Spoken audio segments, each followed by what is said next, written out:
আশা করি সবাই ভালো আছো। বর্তমান বিশ্বে যে একটা মহামারী আতঙ্কের ভেতরে চলছে, সেই মহামারীটা হচ্ছে করোনা ভাইরাস। তোমরা সবাই হয়তো নাম শুনেছ। প্রত্যেক দিন সারা বিশ্বে হাজার হাজার মানুষ প্রাণ হারাচ্ছে এই করোনা ভাইরাসের কারণে।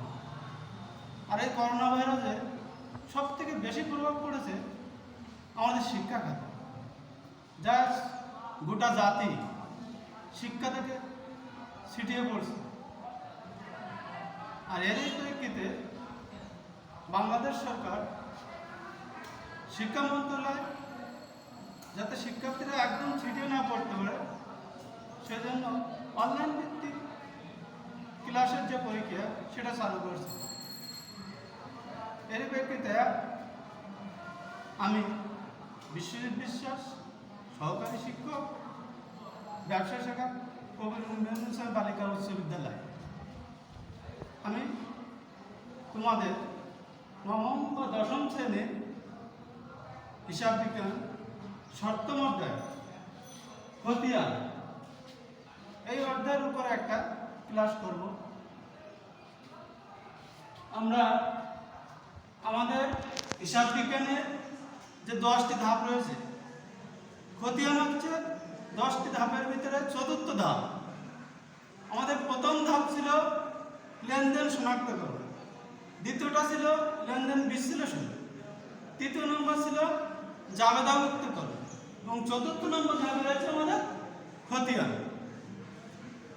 আমাদের তোমরা এর আগে অবশ্যই যারা হিসাব বিজ্ঞান পড়ছো তারা জানো যে হিসাব বিজ্ঞানের প্রত্যেকটা ধাপ একে অন্যের সাথে খুবই ঘনিষ্ঠভাবে সম্পর্কিত। একটা ধাপের পরে যে আরেকটা ধাপ করতে হয়, আমাদের প্রথম ধাপটা যদি না জানতে পারি, আমরা না শিখতে পারি, তাই দ্বিতীয় ধাপটা কিন্তু আমরা করতে পারবো না। এজন্য প্রত্যেকটা ধাপের সাথে আমাদের প্রত্যেকটা ধাপের একটা ঘনিষ্ঠ সম্পর্ক রয়েছে। আমাদের সপ্তম অধ্যায় রয়েছে খতিয়ান। এই খতিয়ান আমরা খতিয়ানকে হিসাবের পাকা বই বলা হয়, হিসাবের রাজা বলা হয়। কারণ কি? কারণ দেখো, জাবেদায় শুধুমাত্র লেনদেনগুলো তারিখের ক্রম অনুসারে লিপিবদ্ধ করে, সেখান থেকে কিন্তু আমাদের আর্থিক অবস্থার পুরো ফলাফল জানা সম্ভব হয় না। কিন্তু খতিয়ান এমন একটা বই যেখান থেকে হিসাবের পূর্ণ রূপ প্রকাশ পায়, যেটা খতিয়ান ছাড়া আমাদের হিসাবে পূর্ণরূপ প্রকাশ করা সম্ভব নয়। এজন্য খতিয়ানকে সকল বইয়ের রাজা বলা হয়। দেখো, আমাদের খতিয়ান করার জন্য দুটি শর্ত অনুসরণ করা হয়।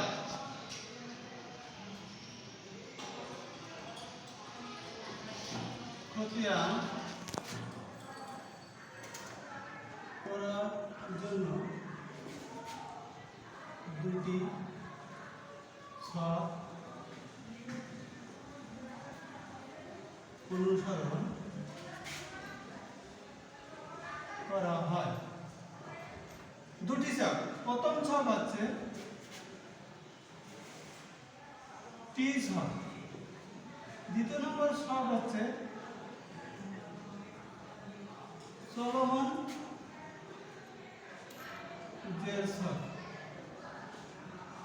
দেখো, আমাদের দুটো পদ্ধতি, একটা হলো টি শর্ত আর একটা হলো সলোমন জের শর্ত। এখন পরীক্ষার সময় তোমাদের টি শর্ট আসতে পারে, আবার সলোমন জের শর্টও আসতে পারে। আবার অনেক সময় বলা না থাকলে শুধু বলতে পারে যে খতিয়ান করো, সেক্ষেত্রে তোমরা যে কোনো শর্ত অনুসরণ করতে পারো।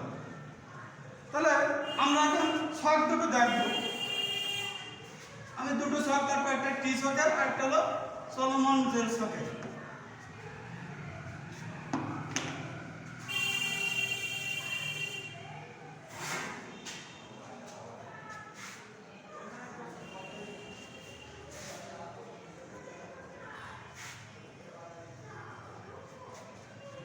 দেখো, টি শর্ট এই লিখে রাখি, টি শর্ট।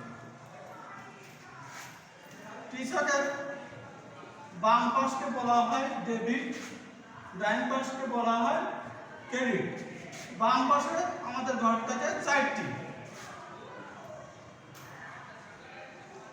দেখো কি কি, তারিখ, বিবরণ,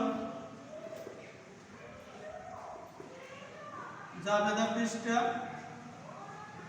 টাকা। একইভাবে আমাদের ক্রেডিট পাশে একই, তারিখ, বিবরণ, জাবেদা পৃষ্ঠা, টাকা। আমরা লিখে ফেলি তারিখ, বিবরণ, জাবেদা পৃষ্ঠা, টাকা। এটা আমাদের টি ছক। দেখো তাহলে টি ছকে মোট ঘর সংখ্যা কয়টি? 1 2 3 4 5 6 7 8, মোট 8টি ঘর।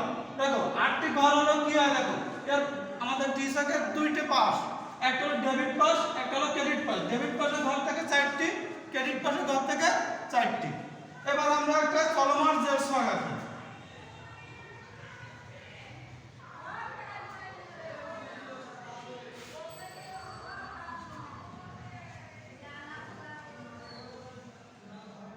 আমরা লিখে রাখা উপরে চলমান জের ছক। দেখো প্রথমে তারিখ, বিবরণ, জাবেদা পৃষ্ঠা, ডেবিট টাকা, ক্রেডিট টাকা। আর এই ঘরটাকে 2 ভাগে ভাগ করা আছে। দেখো আমরা লিখে ফেলি প্রথমে তারিখ, বিবরণ, জাবেদা পৃষ্ঠা, ডেবিট টাকা, ক্রেডিট টাকা। এটার নাম হলো ব্যালেন্স বা উদ্বৃত্ত। ব্যালেন্স বা উদ্বৃত্ত। এটা 2 ভাগে ভাগ করা হয়েছে, একটা হলো ডেবিট, একটা হলো ক্রেডিট। দেখো চলমান জের ছকে মোট ঘরের সংখ্যা কয়টি? 1 2 3 4 5 6 7, মোট ঘর কিন্তু 7টি। দেখো তার ভিতরে দেখো কি কি, তারিখ, বিবরণ, জাবেদা পৃষ্ঠা, ডেবিট টাকা, ক্রেডিট টাকা। আর এই ঘরটাকে বলা হয় ব্যালেন্স বা উদ্বৃত্ত। ব্যালেন্স বা উদ্বৃত্তকে 2 ভাগে ভাগ করা হয়েছে, একটা হলো ডেবিট, একটা ক্রেডিট। তাহলে আমাদের ছক দুটো নমুনা দেখো, উপরে আমি আঁকছি টি ছক আর নিচে আঁকছি চলমান জের ছক। এই আমাদের খতিয়ানের যে 2টি ছক অনুসরণ করা হয় সেই 2টি ছক এটা। এবার দেখো, এবার আমরা আসি খতিয়ানের 2টি ধাপ রয়েছে। খতিয়ান করার জন্য আমাদের 2টি ধাপ রয়েছে। আমাদের ধাপ দুটি আমি একটু লিখি। দেখো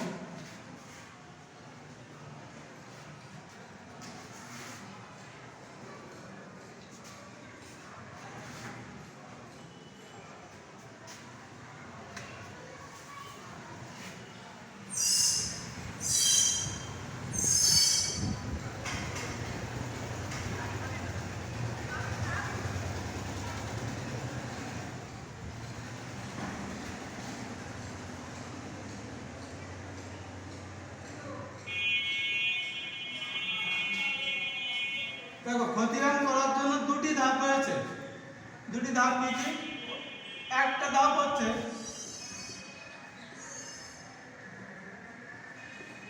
পোস্টিং দেওয়া। দ্বিতীয় নম্বর ধাপ হচ্ছে জের টানা। দ্বিতীয় নম্বর ধাপ হচ্ছে দেখো জের টানা, পোস্টিং দেওয়া আর জের টানা। এবার তোমরা যদি বলো যে পোস্টিং দেওয়াটা কি? পোস্টিং দেওয়া হচ্ছে, দেখো আমি বলেছি যে হিসাব বিজ্ঞানের প্রত্যেকটা ধাপ তার আরেকটা ধাপের উপর নির্ভরশীল। দেখো আমাদের খতিয়ানগুলো 4র্থ ধাপ, তাহলে আমাদের 3য় নম্বর ধাপে ছিল জাবেদাভুক্তকরণ। আমরা জাবেদার থেকে এন্ট্রি সমূহ যে খতিয়ানে স্থানান্তর করব সেটাকে বলা হয় পোস্টিং দেওয়া। জাবেদার থেকে যে লেনদেনগুলো আমরা খতিয়ানে স্থানান্তর করব সেটাকে বলা হয় পোস্টিং দেওয়া। প্রথম ধাপের কাজ কি? পোস্টিং দেওয়া। তাহলে পোস্টিংটা আমরা কোথা থেকে দেবো? জাবেদার থেকে। জাবেদার এন্ট্রি সমূহ থেকে আমরা খতিয়ানে পোস্টিং দেব। শেষ ধাপ দেখো জেড টানা। জেড টানা আরেকটা নাম হলো ব্যালেন্স নির্ণয়, যেটাকে বলা হয় জেড টানা। অর্থ কি দেখো, নির্দিষ্ট সময় শেষে খতিয়ানের যে সমাপ্ত যে জেড টানা হয় নির্ণয় করা হয়। সমাপ্ত মনে করো আমাদের হিসাব, যে কোনো একটা হিসাব, মনে করো ক্রয় হিসাব, বিক্রয় হিসাব, নগদান হিসাব, এভাবে যেই প্রত্যেকটা হিসাবের শেষে আমার কত কি পরিমাণ টাকা আছে, ডেবিট কিংবা ক্রেডিট যাই হোক না কেন, সেটা যে নির্ণয় করাকে বলা হয় জেড টানা। মাসের শেষ তারিখ বা বছরের শেষ তারিখে যেটা যে ব্যালেন্সটা নির্ণয় করা হয় সেটাকে বলা হয় জেড টানা। এই দুটো পদ্ধতি বা ধাপ আমাদের অনুসরণ করতে হবে। প্রথম ধাপটা কি, আমরা জাবেদার থেকে পোস্টিং দেব। তারপর শেষ ধাপ কি, পোস্টিং দেওয়ার পরে শেষে আমরা ব্যালেন্স বা জেড নির্ণয় করব। এই দুটো ধাপ আমাদের অনুসরণ করতে হবে। এবার আসি আমরা মনে করে একটা অঙ্কে চলে যাই।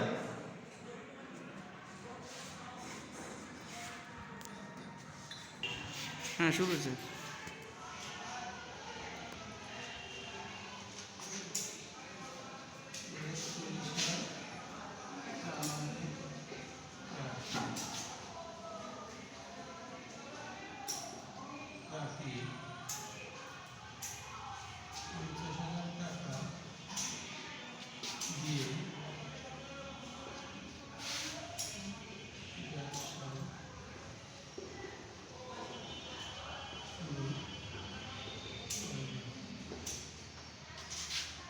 জানুয়ারি 2 তারিখ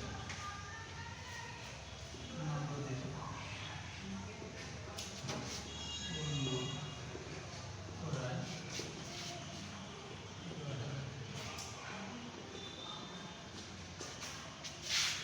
জানুয়ারি 5 তারিখ নগদের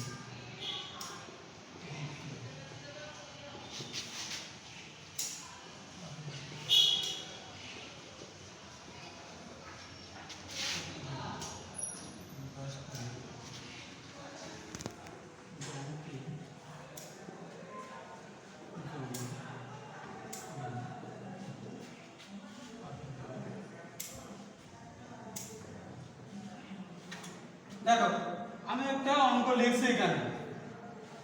আমরা এই অঙ্কটা দিয়ে খতিয়ান করব। খতিয়ানটা আমাদের দুই পদ্ধতিতে, একই অঙ্ক দিয়ে দুই পদ্ধতি শিখবো আমরা। টি ছকও শিখবো, চলমান জেড ছকও শিখবো। দেখো আমাদের, আমি বলছি এখানে প্রথম আমরা একটা জাবেদা করি। রাকিব 50,000 টাকা দিয়ে ব্যবসা শুরু করলেন। তোমরা নিশ্চয়ই এই জাবেদা তো অবশ্যই জানো। তাহলে আমার জাবেদা হবে কি, নগদান হিসাব ডেবিট, মূলধন হিসাব ক্রেডিট। তাহলে আমরা আগে আমাদের হিসাবের নামগুলো লিখে পারি। হিসাবের নামগুলোর আমাদের প্রয়োজন কেন, কারণ দেখো তোমরা যখন খতিয়ান শুরু করো তোমরা অনেক সময় দ্বিধায় পড়ে যাও যে কয়টা ছক কাটবো। একবার দেখা গেলো অনেকে ছকটা আগে কেটে রাখার চেষ্টা করে, তাহলে আমি কয়টা ছক কাটবো, এটা তোমরা অনেক সময় দ্বিধায় পড়ে যাও। এই দ্বিধায় পড়ার জন্য আমি একটা তোমাদের থিওরি বলি। দেখো আমরা টোটাল আগে হিসাবের শিরোনামগুলো লিখে ফেলবো। শিরোনামগুলো লিখে ফেললে আমাদের কি হবে, আমাদের কয়টা ছক হবে এটা আমরা কিন্তু বুঝতে পারবো।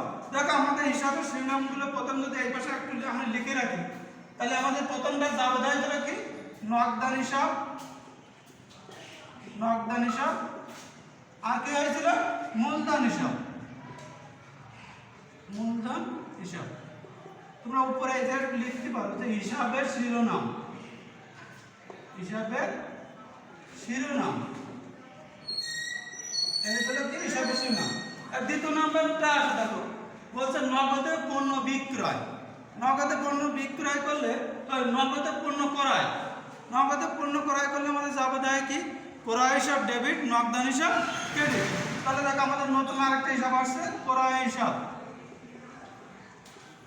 ক্রয় হিসাব দেখো, ক্রয় হিসাব আর নগদান হিসাব, যেহেতু নগদান হিসাব আমাদের একবার হয়ে গেছে, তাহলে আর তো দ্বিতীয়বার আনবো, কারণ প্রত্যেকটা হিসাব একবারই আসবে। খতিয়ানের প্রত্যেকটা হিসাব একবারই আসবে। তারপরটা দেখো নগদে পণ্য বিক্রয়, এর জাবেদা হবে কি, নগদান হিসাব আর বিক্রয় হিসাব। নগদান হিসাব যেহেতু চলে আসছে, তাহলে নতুন আরেকটা হিসাব আসছে, সেটা কি? এটা হলো বিক্রয় হিসাব। বিক্রয় হিসাব। পরেরটা দেখো, ব্যাংকে জমা দান কত টাকা? 5000 টাকা। তাহলে ব্যাংকে জমা দান এর জন্য যাবে হবে কি? ব্যাংক হিসাব ডেবিট আর নগদান হিসাব ক্রেডিট। তাহলে আমাদের নতুন একটা হিসাব আসছে কি? ব্যাংক হিসাব। আর নগদান হিসাব তো আছে। তাহলে এইবার দেখো আমাদের কয়টা ঘর হবে? খতিয়ানের কয়টা ঘর হবে? 1 2 3 4 5। 5টা ঘর করলে আমাদের হয়ে যাবে। তাহলে প্রত্যেকটা ঘরের নাম দেখো, শিরোনাম হিসাবে প্রত্যেকটা ঘরের আগে কি কি হবে? নগদান হিসাব একটা হবে, মূলধন হিসাব একটা হবে, ক্রয় হিসাব একটা হবে, বিক্রয় হিসাব এবং আমাদের ব্যাংক হিসাব। এবার আমরা প্রথমে টি হিসাব আমরা দেখি।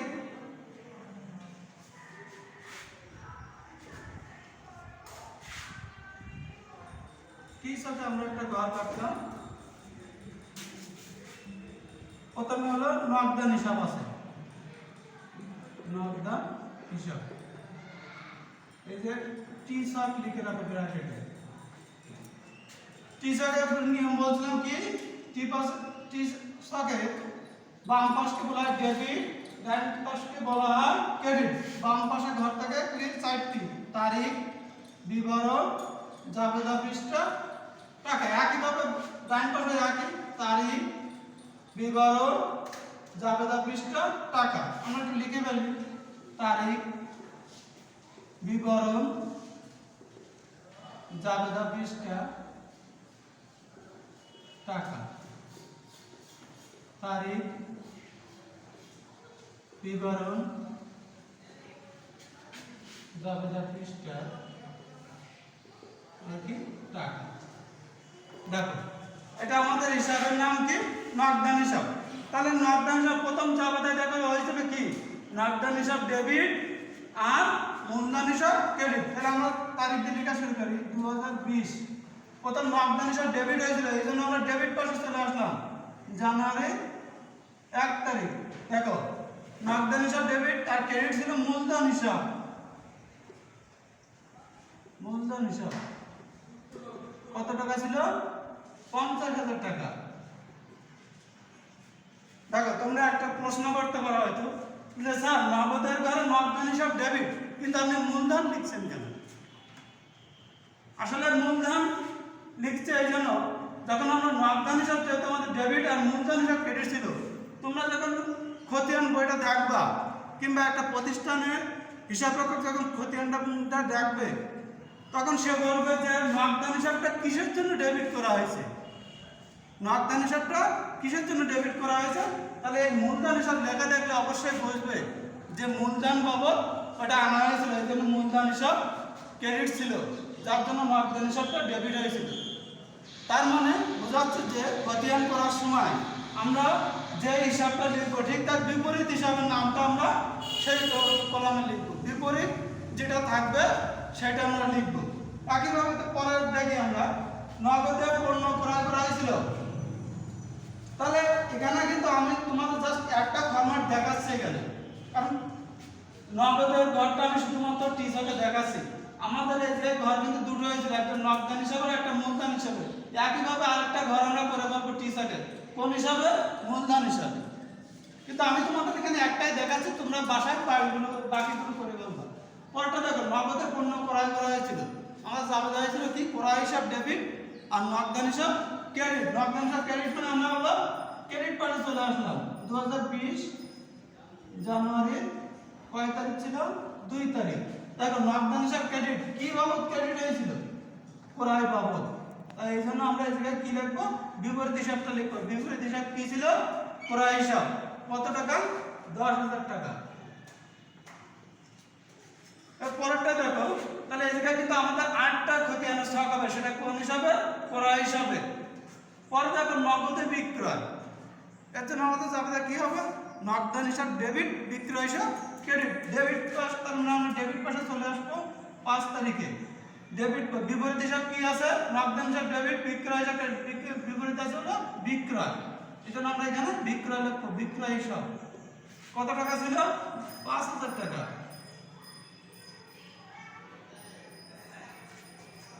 এটা গেল। তাহলে আরেকটা আমাদের খতিয়ানের ঘর আসবে, সেটা কি বিক্রয় হিসাবে। এবার পরে আরেকটা দেখো, ব্যাংকে জমা দেওয়া হলো, জমা দান। তাহলে আমার যাবে হবে কি ব্যাংক হিসাব ডেবিট আর নগদান হিসাব ক্রেডিট। তাহলে ক্রেডিট পারে চলে যাও, নগদান কয় তারিখে 10 তারিখে। আমাদের বিপরীত হিসাব হলো ব্যাংক হিসাব, কত টাকা 5,000 টাকা। দেখো আর নেই আমাদের। এইবার আমরা এইগুলো আমরা কি করলাম, পোস্টিং দিলাম। আমরা যে বলছিলাম না যে খতিয়ানের দুটি ধাপ রয়েছে, একটা হলো পোস্টিং দেওয়া আর একটা হলো জের টানা বা ব্যালেন্স নির্ণয় করা। তো সেই পোস্টিংটা দিলাম, কোথা থেকে পোস্টিং দিলাম, জাবেদা থেকে কিন্তু, কারণ জাবেদা করে করে আমরা এটা খতিয়ানে পোস্টিং দিয়েছি। এইবার আমাদের সেই জের টানা, আমাদের ব্যালেন্স নির্ণয় করতে হবে। দেখো ব্যালেন্স নির্ণয় করতে গেলে আমরা কি করব, উভয় পাশে টাকার ধরে আমরা টাক টানবো। টাক টানার পরে আমরা খেয়াল করবো, দেখো কোন পাশে ডেবিট পাস বড় নাকি ক্রেডিট পাস বড়, সেটা আমরা অনেকটা দেখে আমাদের ফেয়ার দেখে আমরা কিন্তু বুঝতে পারি যে আসলে কোন পাসটা বড় আছে, আমাদের ডেবিট সাইড বড় নাকি ক্রেডিট। আমরা এটা দেখে কিন্তু কিছুটা বুঝতে পারছি যে ডেবিট পাস বড়। ডেবিট পাস বড়, তার মানে ডেবিট পাসে যোগ করলে আমরা পাতায় দেবো। দেখো 55,000 আসছে এখানে দিয়ে আমরা এই যে সমাপনী ব্যালেন্স যে চিহ্ন সেটা আমরা দাগ টেনে দেবো। এই ব্যালেন্সটা আমরা যে পাশে কম আছে সেই পাশে পাতায় দেবো। দেখো পাতায় দেওয়ার পর দেখো আসলে কি এটা যোগ করে 55,000 হয়েছে না, কিন্তু দেখো কম আছে অবশ্যই। সেই কম টাকাটার নাম হবে, দেখো জানুয়ারি মাস শেষ তারিখ দেবো আমরা এই জায়গায়। জানুয়ারি মাস যদি 31, আমরা শেষ তারিখ দেব 31 তারিখ। এইটার নাম হবে হলো ব্যালেন্স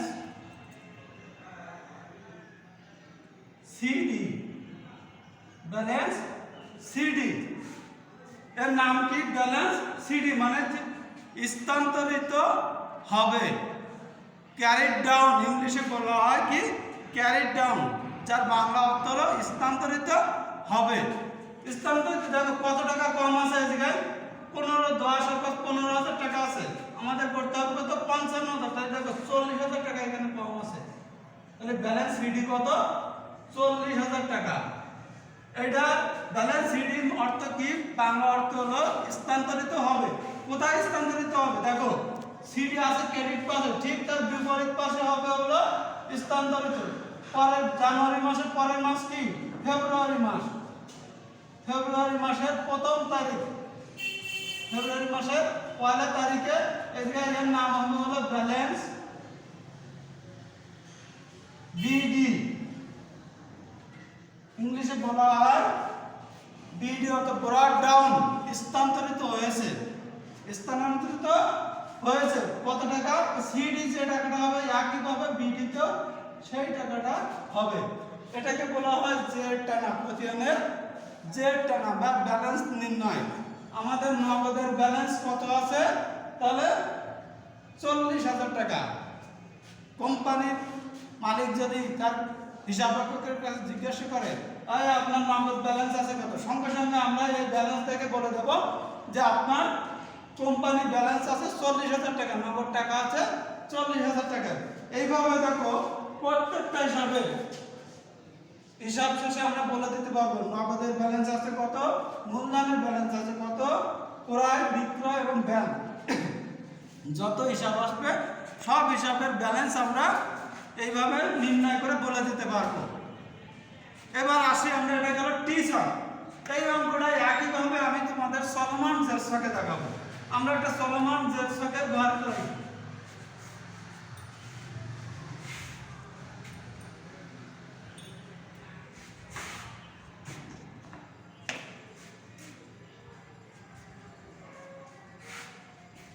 এই নগদান হিসাবেরই আমরা একটা চলমান হিসাব করব। এর ওই হিসাবের শিরোনাম কি ছিল, নগদান হিসাব। ব্র্যাকেটে লিখে রাখো চলমান হিসাব।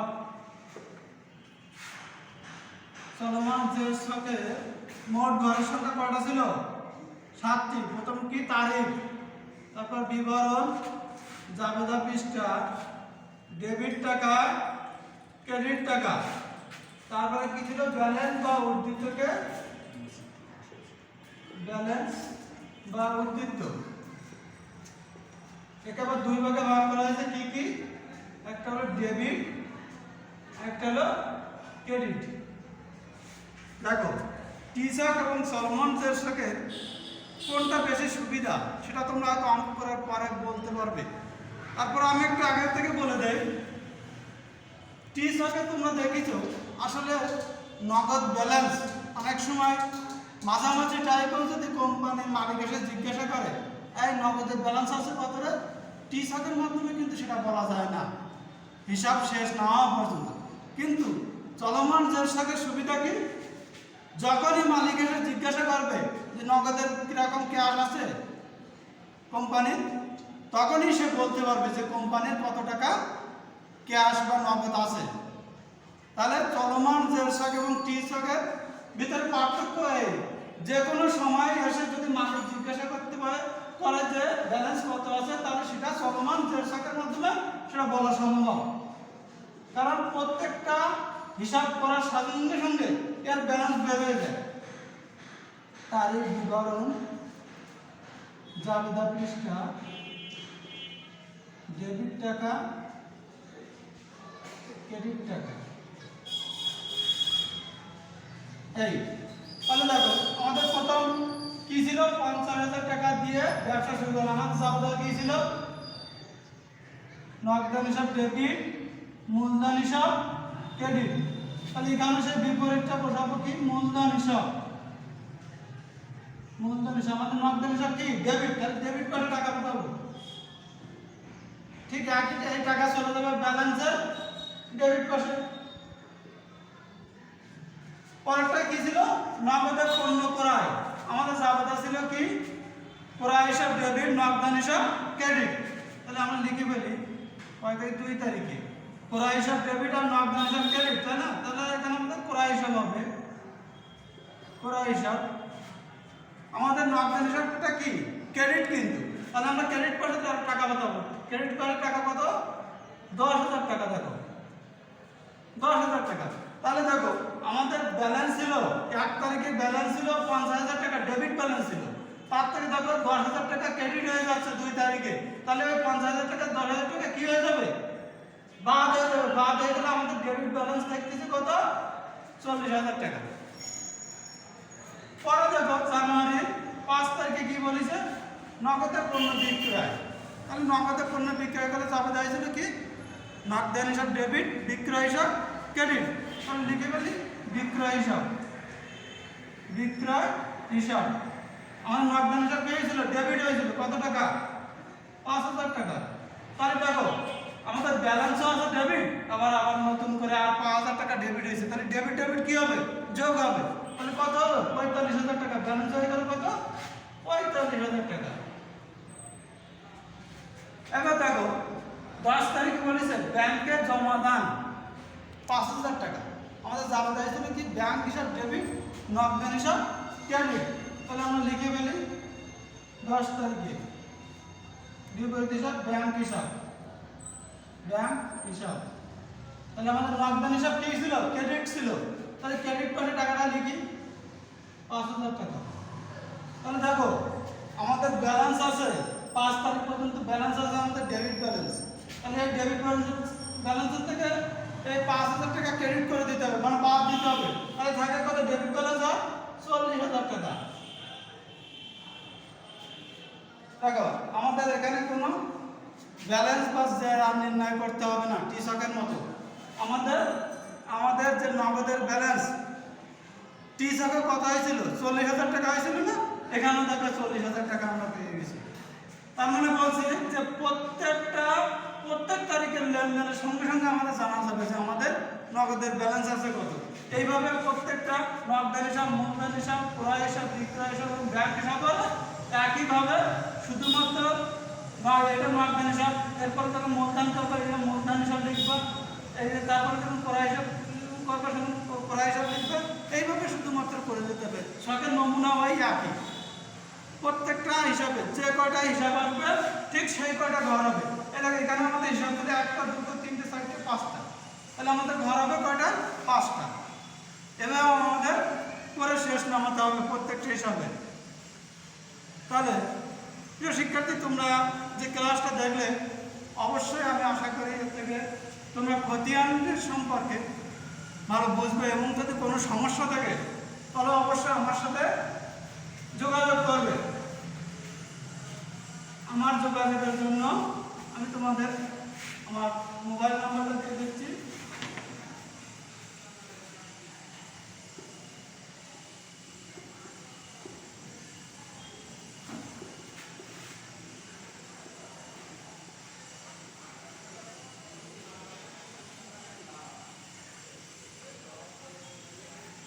এই নাম্বারে যদি কোনো সমস্যা থাকে, কোনো কিছু জিজ্ঞেস তাহলে তোমরা এই নাম্বারে যোগাযোগ করবে। আশা করি সবাই ভালো থাকবে, সুস্থ থাকবে, এবং বিশেষ করে যে করোনা ভাইরাস এর থেকে সুরক্ষার জন্য সবসময় সাবান পানি দিয়ে হাত ধোবে এবং নিরাপদ দূরত্ব বজায় রাখবে। সবাইকে ধন্যবাদ।